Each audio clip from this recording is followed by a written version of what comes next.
topics and opinions expressed in the following show are solely those of the hosts and their guests and not those of W4CY Radio, its employees, or affiliates.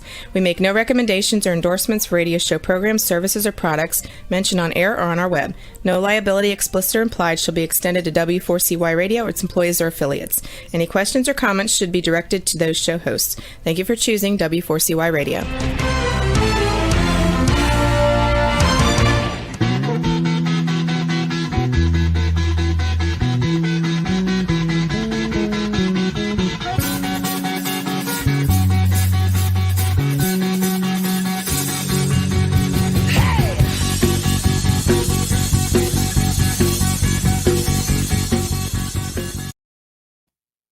Welcome to the Camping Show. This is CW Gets. It's Wednesday, April 14th, 2021. Little technical difficulty here before the show. That's nothing new. I have that all the time. That's just where I live. That's just kind of how it goes. So sorry, I'm a little late here, folks, but we've got a great show here for you this evening. Tonight's episode is Threat of Danger to the BWCA with my special guest, Tyler Bryan. 28-year-old Tyler Bryan grew up in a small farming community near the Twin Cities in Minnesota. After high school, Tyler attended Vermilion Community College in Ely, Minnesota, and also worked at a local canoe outfitter as a guide in the BWCA.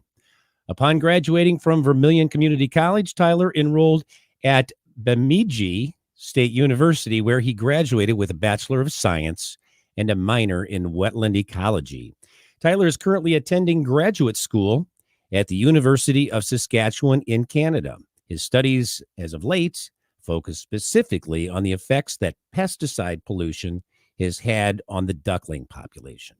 Tyler will be graduating this year with a Master of Science in Biology and will be transitioning into the private sector as an environmental scientist. Well, with that, welcome to the show, Tyler. Hey, good to be here. Yeah. How do you like that technical stuff I get over here? And happens all the time. Yeah, you just kind of have to roll with it. Yeah, it's a rolly kind of thing, man. You have to kind of roll with it out here. So how you doing this evening, by the way? I'm doing really good. How about yourself? I'm doing fine. How's your weather up there, by the way? It's beautiful. Yeah, it's one of the very rare days that it's not windy in the prairies. So it's just gorgeous out, the sun, and spring is in the air. Yeah, we got your wind down here, so yeah. I'd like to take that off your hands. Yeah, you can keep it. Oh, I'm telling you. I've been seeing real quick. I've been seeing some videos of snow up there in spots. So you still got snow on the ground? Yeah, like northern Saskatchewan still has 4 feet of snow. They really haven't entered spring yet. They will still have ice on the lakes until June. So it's just such a large province that it varies so much. Like in here in Saskatoon, we haven't had snow for about a week to 2 weeks. It has snowed, but then it quickly melts. So yeah. Good evening, Mustang 774 chiming in there. Good to see you. Thanks for joining us. I see the ski videos up there. I'm going, wow, like we haven't had snow here for a while. I'm thinking that's yeah. It is Canada, right? It is, yeah, especially when you go out to like Banff and the Rockies, like they have snow for a long time out there. Yeah. That's, well, you know what? You get a nice extended ski season if that's what you're doing, right? Yeah. Tyler, let's jump right into it here. Like many high school kids, you really didn't have a clear, specific vision of what you wanted to do once you graduated. But something happened during a hunting trip that you were on several years ago that inspired you to pursue environmental science. So what was it that happened on that trip to you? Yeah. So I got out of high school and I really had no interest in doing any more academia. Like I am not an academically gifted person. I don't fit well within the metrics of schooling and stuff like that. So I really didn't have any interest in it. But when I went onto this duck hunt with a really good friend of mine that we actually grew up together, we were out diver duck hunting, which is a type of guild of ducks. And what happened during that evening of the hunt is that we just had thousands of diver ducks, specifically ring-necked ducks, coming into this little rice lake in central Minnesota. And it was such a powerful evening, as in that the way that the birds were working, it's quite amazing how agile that they can be Hmm. while they're moving at these like great speeds. And when they do this, they kind of sound like fighter jets, like. Oh, wow. And the way that they slow themselves down is they actually barrel roll back and forth like this really Okay. fast. And so when you're having like thousands of ducks do this from, for at least an hour with this beautiful sunset, I just knew that at that point that I wanted to work with ducks and wetlands. Like that's what I wanted to dedicate my career to. So that's when I started my schooling.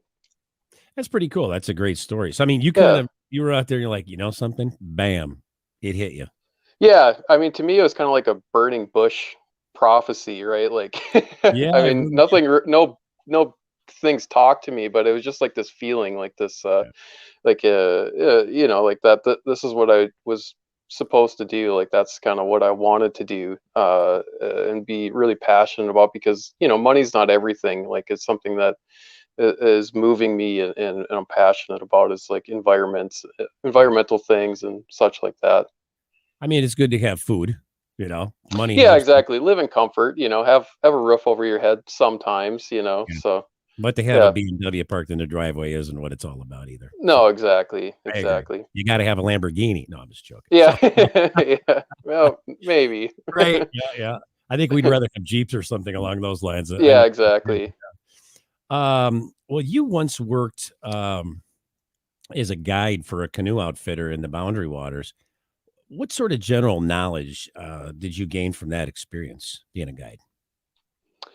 Well, Kind of things you learn out there. yeah, I was really fortunate to work with some really gifted individuals. Which outfitter did Zachary, you work for, if I can ask? I worked for Wilderness Outfitters, Okay. which is now closed, Okay. unfortunately. Gary Gotchnik was the owner, and he's just a really wonderful man. Very gifted as well with like wilderness skills. Like he basically grew up in the Boundary Waters, and Hmm. yeah. And then the workers there were really talented as well. And so they taught me many really wonderful tools, tricks. How to not only survive in the wilderness but also enjoy it. So that is like as an example of like all the things that I learned from that. And then my time spent in the Boundary Waters really was an eye-opening experience for me as well. Kind of like a more like philosophical way. Like Hmm. it was my first time that I ever really experienced what the like wilderness was, like what the wild meant. Like I had always been somebody that really enjoyed nature and being with nature, but to be in an environment that was, very literally, manipulated by man, Yeah. and influenced by, mankind, was something that was really profound. And again, it was kind of like this time in my life that uh, really defined my pathway, like what I was really interested in, which was, exploring more wilderness areas and another reason why I moved to Canada because Canada has more wilderness uh, Hmm. parts of it, and so yeah, it was kind of like a a significant time, as in that I learned a lot of valuable skills, and then I also had this kind of like philosophical change in my life as well. So Kind of twofold then. Sounds like. yeah, Yeah. yeah, exactly. Um. Hey, let me ask you this: did you learn a lot about cooking when you're out there on your own? Did you Oh do yeah, the definitely. trial and error? Yeah. Yeah. Right. Trial and error, yeah, Yeah. like what to bring, Yeah. like because you're always thinking about weight, right? Like, well, Sure. what's worth the weight? And so yeah, lots of valuable things with that. Like, Yeah. what's really important for for survival and enjoyment. Right, So right. And what thing can I use for 3 different, tasks? What one yeah, thing? Yeah, exactly. yeah, Yep. that's good learning. Okay, well, let's move forward. Let's talk about the proposed mining project that threatens to endanger the Boundary Waters canoe area. First, let's have you explain some specific details of that project, like what's it all about? What does it involve? And then we'll go from there. Sure. So there's a deposit of copper sulfide in northern Minnesota, and beneath the ground. It's a large deposit, so there's actually 3 separate mines that are proposed to set up to extract this ore from the ground. And it's 2 different mining companies that are all proposing to set up a mining operation within the watershed of the boundary waters. So this is kind of where the gray area starts, is that these mining operations are not in the boundary waters. However, they pose a threat of affecting the boundary waters through the waterways. Okay. And one of the mining sites is actually only a few miles away from the actual borders of the boundary waters. And that actually poses the greatest threat to the boundary waters, of a potential Are all effect. 3 So of these mines in the same general area, or are they sort of? yeah, Okay. Okay. yeah, I would say, in the same general area. I mean, they're spaced out, about 20 miles apart. Okay. But they're all within the same watershed. One of the mines is the furthest one away, would have the least amount of impact. But as we get closer and closer to the boundary waters, it would have a greater effect. So Yeah. Yeah. Um. So okay. So this is now. When do they want to start this project? When is this proposed project is supposed to start, or when's it well, currently? they want to start yesterday. Oh, okay. These mining companies have been pushing very hard. They've put in a lot of money, lots of effort into the judicial system uh, uh, to put into effect these mines, and they're running into lots of issues because of the imminent threat of lowering the water quality of the boundary waters. So that's the gray area that I was talking about, is that as these mines stand, like if everything goes well and all is good, they won't actually impact the boundary waters to a huge extent. Mhm. However, these mines are prone to failing. There was one mine that out of all these copper sulfide mines that have happened across the North America, Yeah. only one of these mines has actually that I found could had a successful um, what would be the right word? Like they obtained all the necessary actions, so they Okay. didn't have like a spill or anything like that. However, when I did more research, this is enough. This is Flambeau River in Wisconsin. Um, what they did is they have these tailings ponds, right? Yeah. So they take the ore out of the earth, and they remove the copper and the like nickel from the ore, Mhm. and then they discard all the byproduct. Well, the byproduct is sulfur, Oh, okay. and when it's exposed to oxygen, so like in the atmosphere and water, it turns into sulfuric acid, Oh, wow. right? Yeah. So you have these huge, massive vats, like huge ponds of sulfuric acid, and then you also have all these metals mixed in, right? So I mean, we're talking about all the byproducts of the mining operation are in these tailings ponds, right? So it's not just sulfuric acid, which is like the most prominent compound in these There's a lot of slurries. stuff going on in there then. Yeah, a lot of. Yeah, exactly. So what they did in Wisconsin, what it's deemed as successful, this was back in what this mine started in the 60s, right? So we've come a long ways in environmental protection, like understanding how to protect the environment and how chemicals influence the environment, so on and so forth. Since the 60s, like uh, um, so they had all this slurry this in these open pits. They took it out and treated it by lowering the acidity, Mhm. so they created more of a neutral balance in this solution, and then they just dumped it into the river.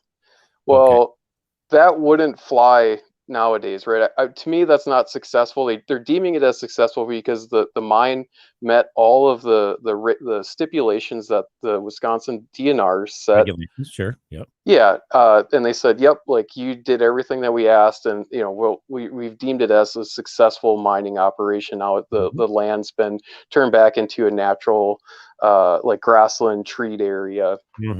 However, they took all these metals and so on and so forth, like whatever else was in the slurry, and dumped it right into the river. So They really didn't gain anything by doing that.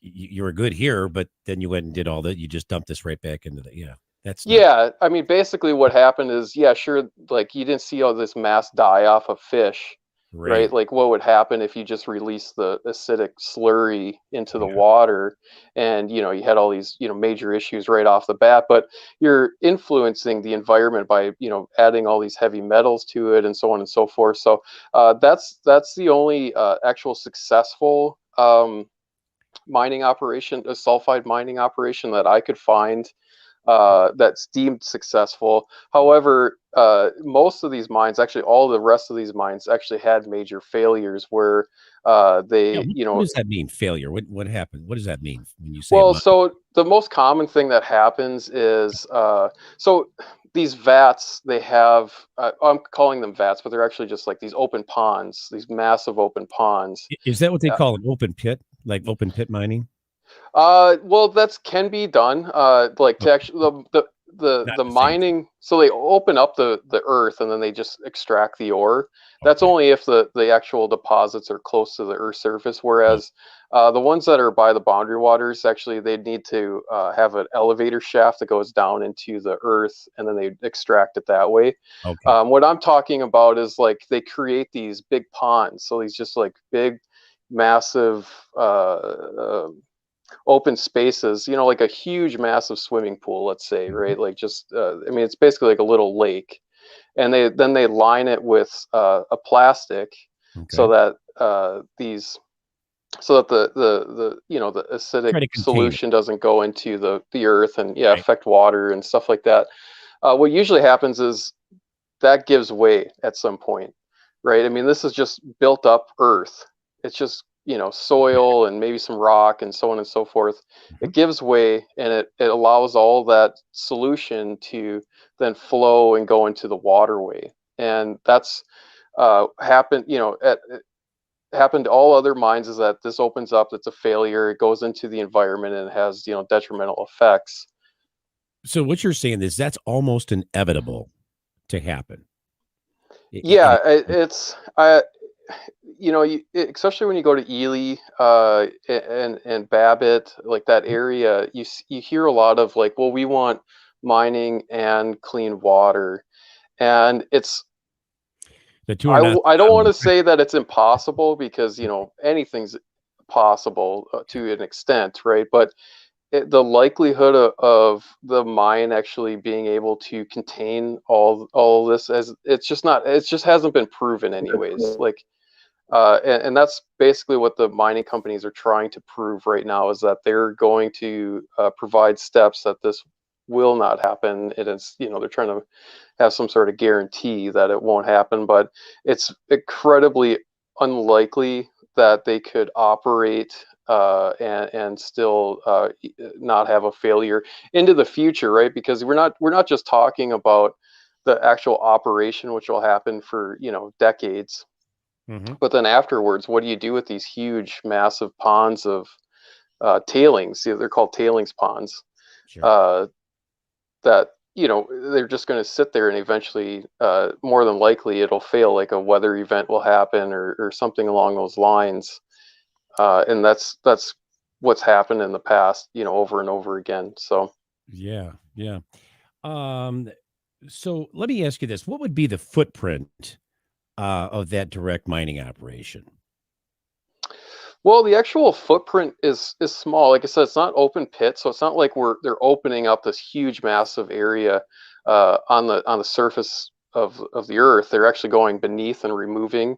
So the actual footprint is small. I mean, the actual operation, like what their their actual mine sites are, only like a few square miles at the most, at the biggest, like to, have all of their operations and buildings there, right there. So the actual footprint of the mine isn't the biggest environmental effect. Yeah. Like it's the possibility of the tailings ponds breaching. Okay. We got a question here. It says, Tyler, what happens to the mine site and tailing ponds once the mine finishes production? Are they required to remediate the site? Yeah, they are. Like that's a part of the permitting process is that like the mine needs to aside a plan. Like they need to create a plan before they ever even start of like, okay, this is what when we're all said and done, we're gonna, remediate, like we're gonna return these areas back to their natural state in some fashion. Like for an example, the mine in Wisconsin, the actual mining company planted a bunch of different trees, shrubs, introduced some wildlife to that area. So yeah, creating like basically returning it back to its natural state, and that's a condition upon permitting from the state. Yeah. That's a great question, by the way, Mustang 77. Yeah. What type of devastation would the project have on the Boundary Waters canoe area as well as the surrounding communities when with respect to water quality that is provided to the like the city of Ely for instance? What kind of stuff, what kind of long-term effects, I mean, would we have on this? So what kind of devastation, I should say, are we having going on with the project? Yeah. So it's kind of it it's a hard question to answer because it would influence so much of the ecosystem in the boundary waters, right? So if you have this this a massive amount of solution enter the waterways, the issue is that it's not going to stay isolated, right? Where they're proposing to build these mine sites, especially twin metals. So they Mhm. have two proposed mine sites, which one is located on Birch Lake, and then the other one is located on the South Coishaway River. Mhm. Is that both of those sites, if they had a spill, uh, the water is not stagnant, meaning that it's moving, right? It's a part of a river system, so it hits the water and then it moves. How far does it move? How quickly does it travel? Well, I guess it depends on the location. Like if Birch Lake, the water is not moving as quickly as say in the Quishway River. And then what extent are we talking about? Like basically the water that's flowing in Birch Lake goes all the way to the Lake of the Woods and then beyond, like goes across into the Canadian border. It affects lakes in the Quetico. Oh, wow. Uh, so we're talking about a massive area. Yeah. However, well, how much of that contaminant actually would reach, like say, Lake of the Woods, Yeah. is questionable, right? It would it be influencing the biological systems that are going on there? Sure. To what extent?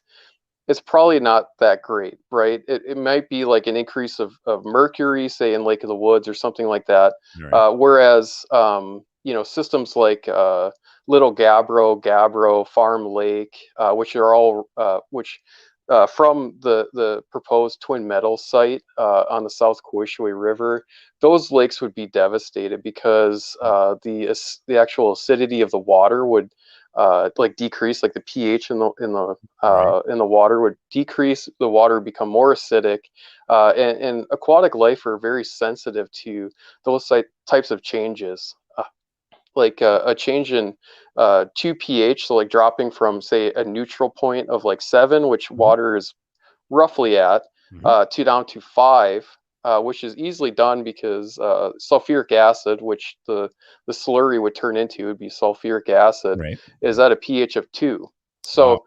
So we have this huge drop in pH. We'd have Big drop. Yeah. huge things that fish die offs, And that's just kind of the start, right? So we have this dose of this slurry, Mm-hmm. and the sulfuric acid is highly water soluble, so it'd move within the water, and it would move with the current and stuff like that. Very quickly. But then Yeah. but then right behind it, you have all these heavy metals. So you have, the metals that are in the slurry.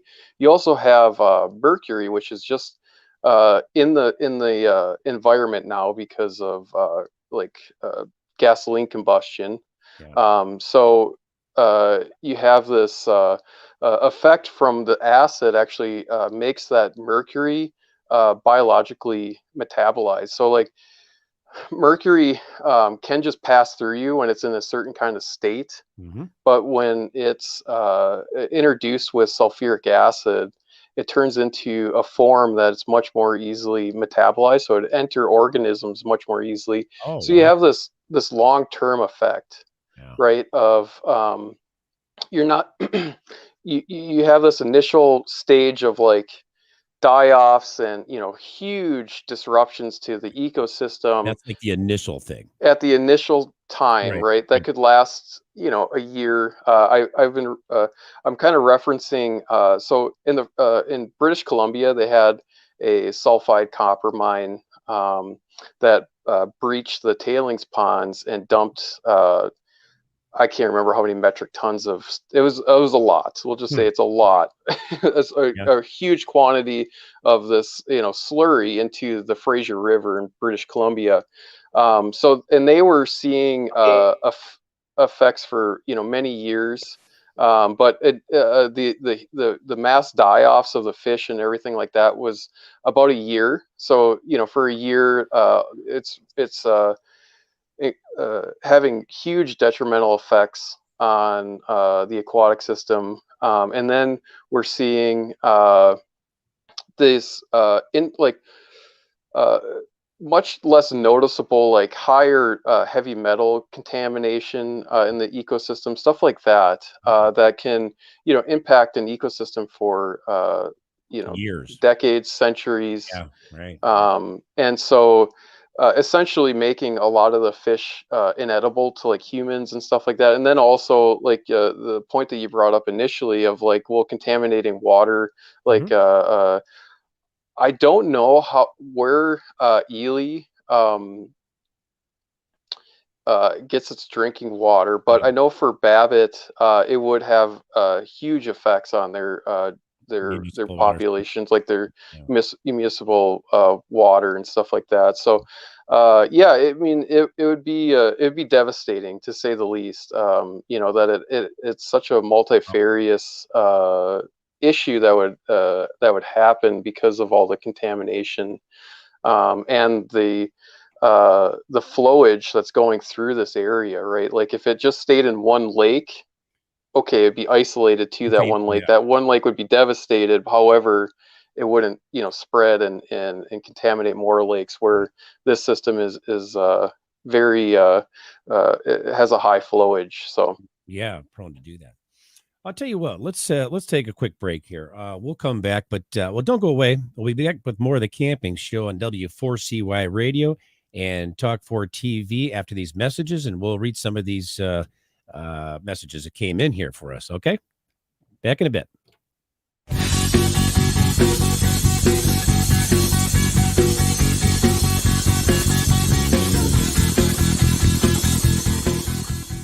It is time to go camping. Introducing Campground View's virtual tours. You can tour the campground, see the sites, see if they are available, and click to book your perfect spot. Hit the open road and explore the amazing places found in nature. We make it easy to discover, find, and book your site so that you can go have the fun and freedom you seek. Campground View's virtual tours make it easy and simple for you to see where you are going.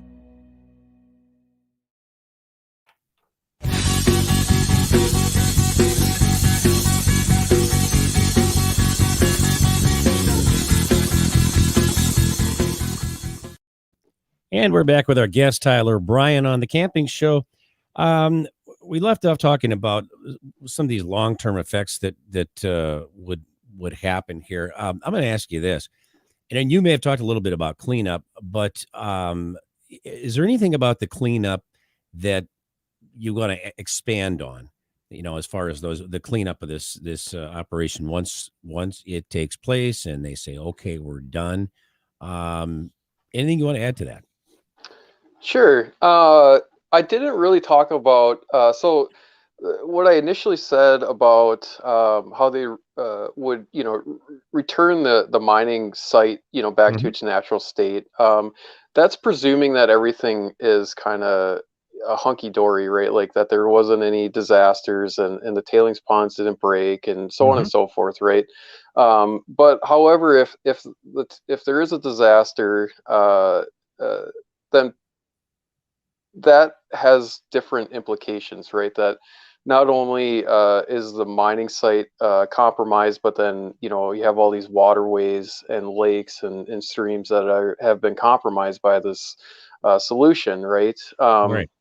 And there's really I'm basing this off of the Fraser River again because that's the most recent disaster, and it's kind of similar to this, where they were mining next to a river, and that river flows into many different lakes and goes throughout British Columbia and stuff like that. So it's similar in those ways. That's why I'm basing what I'm saying off of that.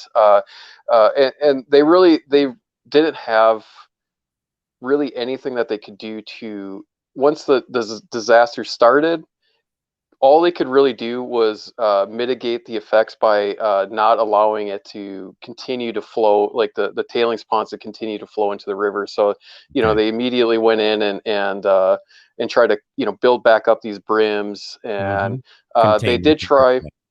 Yeah, exactly. They tried to also slow down the river in sections so that basically the contaminants could settle into the lake rather than keep on flowing, right? So that's basically all they could really do. That, like I said, the solution is highly water soluble, meaning it's not like oil. Like you see, like maybe on the news or something that you see an oil spill and all the oil is just floating on top of the water surface, and they can kind of pool it together and collect it and clean it up that way. Where this solution is basically becomes part of the water, and it's virtually impossible to actually clean up.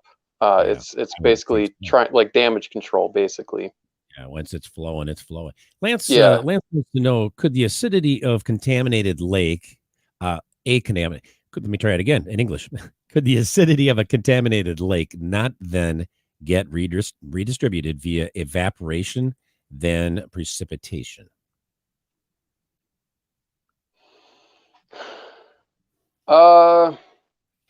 Trick question. I'm trying to think what exactly he's getting at. Like, basically, like, can the acidity turn back to what I think he means is can this stuff evaporate and then come down later as rain? I mean, in within the rain, like acid. Sure. You know what I'm saying? Okay. I think that's what he's you know what? I honestly don't know. That's what it sounds. I don't think it could. Just like, I think he's referring to like acid rain, which which is caused mostly by coal burning power plants, where they're part of the anyway. Yeah, so like the particles are already up in the atmosphere, and then they get captured by rain, and then they come down. Whereas this would be a little different. I mean, this would be a little bit different. It'd be actually like pulling it through evaporation, which I don't think is possible. I was thinking that too. That might be a little bit to evaporate with water vapor. Yeah, exactly. Especially these are like heavy component, like with metals and stuff like that. That's heavy particles, like heavy molecules. I don't think that it necessarily happen like that. Like I don't think it would actually spread through like raining and stuff like that. Let me ask you this: where does the project stand currently stand as we speak? Where is this all at? I mean, things are being held up, and they would like to start yesterday, but where's it actually at? How close is it from happening, or what's the status so far? Yeah, so right now it's in the state judicial system, so Minnesota, and it's still in the permitting process, right? Both mining companies have done a bunch of exploratory drilling. They know where this ore is residing in the earth, Hmm. and so they've proposed to the state, we want to build these mine sites. We want to do these things, X, Y, and Z. They've compiled all this data, and they are trying to right now prove to the state that what they're going to do will be successful, meaning like they won't have any disasters and it won't affect the boundary waters because the Hmm. That's you what I've know heard. That's the yeah, big. that's the big thing, because the boundary waters under the Wilderness Act cannot be touched by any kind of like manipulated in any way. It's supposed to stay a natural Right. way. Right. Um, and so that's the big thing. And so that's basically where it's at right now. There's But lots of NGOs that are fighting to keep the mines out of northern Minnesota. just gonna ask. And Yeah. yeah, Yeah. I mean, what actually specific organizations, or maybe you don't know the names of them, are actually fighting this project, and how successful have they been doing so thus far? Fighting they've this. well, I mean, they're spearheading this whole thing. We do have some like state representatives, and including like the governor, that is opposed to the mining operation. However, it can be a federal thing. So like when the administration was under Donald Trump, Mhm. um, there was lots of like federal push to get the mines into northern Minnesota, and but now right now it's purely at the state level, Okay. and yeah, these NGOs like Save the Boundary Waters is the biggest one that I've come across, Hmm.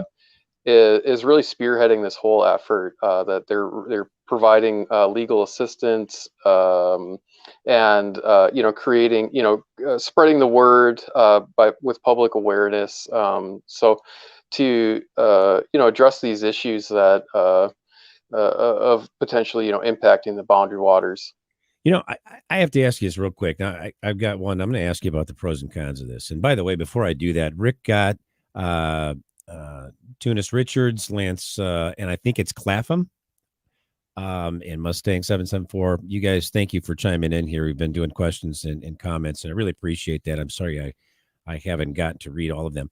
But let me ask you something. The reason this is even able to get as far as it is because it is outside of the actual what do I want to say, perimeter, or Yeah, the of the boundary waters, but it's right almost on top of it. It's right next to it, and yeah. The that's how the they're able to closest do it. mine is a few miles away, like up the Quishway River. So it's upstream of the Quishway River that flows into the boundary waters. Because I know there have been people who said, well, you can't do that to the boundary. We can't do that anything in the boundary waters, and that's true, Yep, but you can do it right in their backyard, apparently. correct. I mean, Yes, that's what we're talking about here. So, I would have assumed that there would have been something that was, and I don't know how you'd do this, in place that said, not within X amount of miles can you do anything like this, within the sure. near the waters. Yeah, but apparently there wasn't. That wasn't a provision. Yeah, You shouldn't say a provision, but a contingency rather. yeah, yeah. And I that, agree. yeah, interesting. Well, let me ask you this. Now let's flip the coin. All right. Um, are there any pros for this mining project with regard to the community or communities, but let's just take Ely, for instance, and you mentioned another one. Any pros with this whole thing for the area, or is it all negative, negative, negative? No, there's definitely pros. That Okay. we maybe listeners that aren't familiar with this region is that it's fairly impoverished. Like Ely and Babbitt were both mining towns, and there's no more mining. Like they were mining iron ore back in the early 1900s. Actually, my great grandfather was a miner himself in Sudan, Hmm. in the Tower area. which is right next to Ely. So you have these towns that are they don't have a lot of industry to them. I mean, there's some forestry work like tree harvest, and then with Ely, there's a big influx of tourism, like bringing in money for to visit the Boundary Waters and the surrounding areas and so on and so That's forth, big right? business up there. Yeah. Yeah, it is. But then in the winter, there's not a lot of industry at all. So these mines promise, an industry like a very solid, easy way for locals to make a good income. So we're talking about basically providing jobs. That's really the thing that they're talking That's about bringing. that's Yeah. what. Yep, that's the big thing. Okay. Yep, is providing jobs, and then also the mine, Twin Metals talks about how they will, like build infrastructures and Oh, donate really? to the school and so on and so forth to like help the community out. Like they're that's the kind of their big thing is like they want to, like they're promising to invest in the community because they're actually. Kind of like a Walmart thing. Yeah, They do. exactly. Because they are an international company. Like they're a Chilean company, so they won't be like that's kind of the big thing is like they want to get the locals on their side. So Mm, that's kind of what their promises are for them. So there would right. be financial benefits to having the mine there, and I understand why people in that region would like that. Yeah. There isn't a Yeah. lot of industry, and it would provide good jobs for those individuals. So. Do you, I mean, what do you hear? I mean, do you hear this is kind of split, 50-50? You got a lot of people against it and only some people for it. What do you hear? Just curious. Well, it's hard to say. I mean, like I said, if you go to Ely, Babbitt, the surrounding areas, Yeah. a What do they? lot of the people are for it. That they come from miners. Like they're the generation, like a generation behind the miners. Like Yeah. their grandfathers or fathers even were miners themselves. So you have this like heritage of mining, Hmm. and so a lot of those people in those areas are for the mine. But however, then you have the flip side of the people that like the Boundary Waters, and they don't want to inhibit any of the wilderness there or any of the waterways, so they're against it, kind of thing. So it's very polarized. Yeah. I was just going to say you're either completely for it or completely against. It's a black or white situation, so to speak. It's not like Yeah, there's many. well, Um, see, you know. and then that's kind of people want to be in the middle because the mine is trying to say like, no, we can produce, we can help out the economy, and we can have clean water. And to me, I think that is just not realistic. It's a like I said, it's a possibility. I don't want to say that because I can't see into the future, but Right. uh, Right. n- But it has a historically very speaking, high likelihood that it'll fail, yeah. and so is it really worth the risk because it could have Yeah. some very serious detrimental effects. Well, if there's high potential that could happen, I mean, that, like you said, is it worth the risk? And I think that's Yeah, really what it boils down to, isn't it? To yeah, summarize, exactly. yeah, it's possible, but is it really worth the risk? Do we really want Yeah, to do that? But I can understand both sides. I really can. But I'm going to side with you on this one. Is it worth the risk? And I would say that's a crazy risk. You know.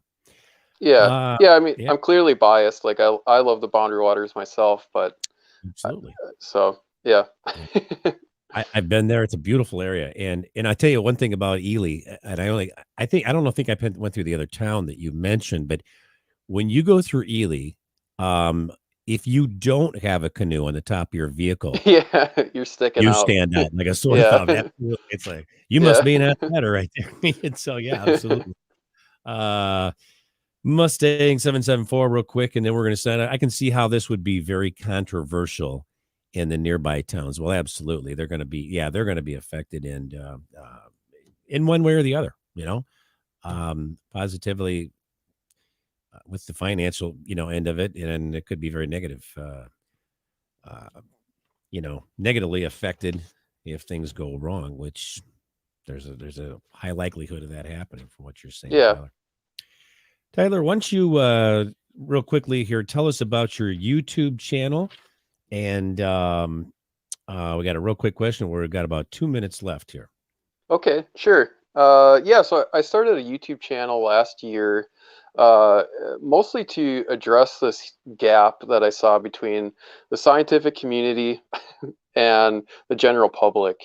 And so what this YouTube channel really is all about is introducing scientific ideas in, fun, enjoyable, like easy to understand ways, and then also creating this great content of like doing wilderness camping, doing fishing and hunting and all, exploring nature, and talking about it as well. Like I have a video where I went camping when it was -40 below, so you could watch that and learn how to survive, how to camp in -40. Great.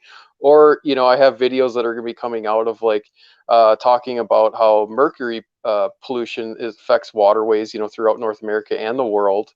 And like what fish are more easy to or more safe to consume versus others and why, stuff like that. So like this huge variety of topics. So if you've enjoyed this show, this is probably the most like scientifically dense information that I'll ever produce. So if you found this enjoyable, then the content on my YouTube should be much more entertaining, like because there'll be other factors rather than just me sitting here talking. So It sounds very interesting. It really does. yeah. Why don't you tell us where listeners can go to follow you on social media and to learn more about the developments, I should say, of this project, this proposed mining project? Where can people go to follow you? Yeah, so to follow me, I'm on Instagram at Living High Wild and Free, and I'm also on YouTube at Living High Wild and Free, and Facebook Living High Wild and Free again. And then to get more information on this topic that we've been talking about, sulfide mining outside the boundary waters, there's really a lot of great resources out there. The main one would be like on SaveTheBoundaryWaters.com. They have a lot of great resources on there. Now that is biased, I will say. They use a lot of like very dramatic wording in their website, but it is factual. And then there's also materials on the mining company's websites, which is Polymet and then Twin Metals. They've also published a lot of documents, like what are they going to actually do in the area? What are they going to do to like precautions to avoid any kind of disasters or anything like that? So you can kind of from both of those, like both of them are biased, but somewhere in the middle is the truth, like so that the viewers can form their own opinion. Yeah, very good. Well, Tyler, I really appreciate that. Thank you. And you've been a wealth of information here for us this evening. And I want to thank you for being my guest here on the camping show. It was a pleasure having you. Yeah, it's a pleasure being here. Thank you. Yeah, you're welcome. Well, we hope you'll tune in for next week's episode, Family Affair RV Style, with special guest Jamie Simpson and Jared Cook. Once again, thank you for tuning into the camping show. This is CW Getz reminding you, learn more, do more. See you next week.